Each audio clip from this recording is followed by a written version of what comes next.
শুভ সকাল। আজ 27শে কার্তিক 1432, ইংরাজির 14ই নভেম্বর 2025।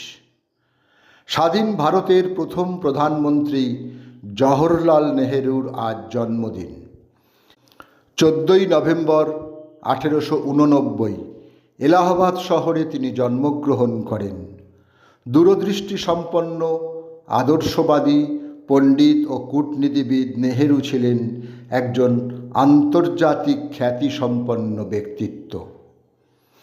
রাঘব বন্দ্যোপাধ্যায় একজন লেখক।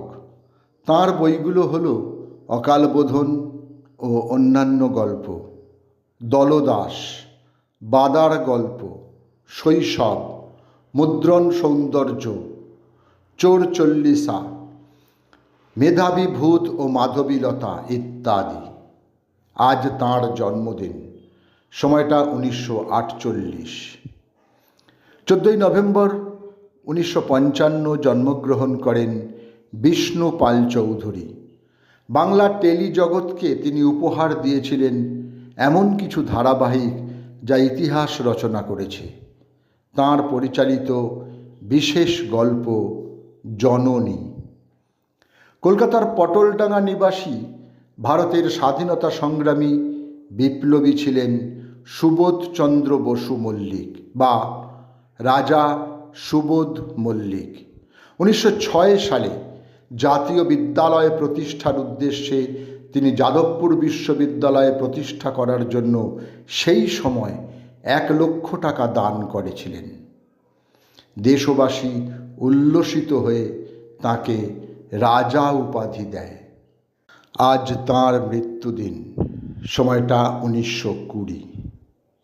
স্বরাজ বসু একজন বাচিক শিল্পী, অল ইন্ডিয়া রেডিওর একজন বিখ্যাত অভিনেতা। তাঁর অভিনয়ে মুগ্ধ হয়েছে বাংলার মানুষ। পিতা গঙ্গাপদ বসু বাংলার বিখ্যাত অভিনেতা ছিলেন, কি মঞ্চে কি পর্দায়। আজ শিল্পী স্বরাজ বসুর মৃত্যুদিন, সময়টা 2005। মস্তানা, জানুমার, বৌরানী, শাদি কি বাত, হানিমুন, আজনাবি ইত্যাদি চলচ্চিত্রের সফল অভিনেত্রী খুরশিদ আখতার, যিনি পরিচিত শ্যামা নামে। আজ তাঁর মৃত্যুদিন, 14ই নভেম্বর 2017।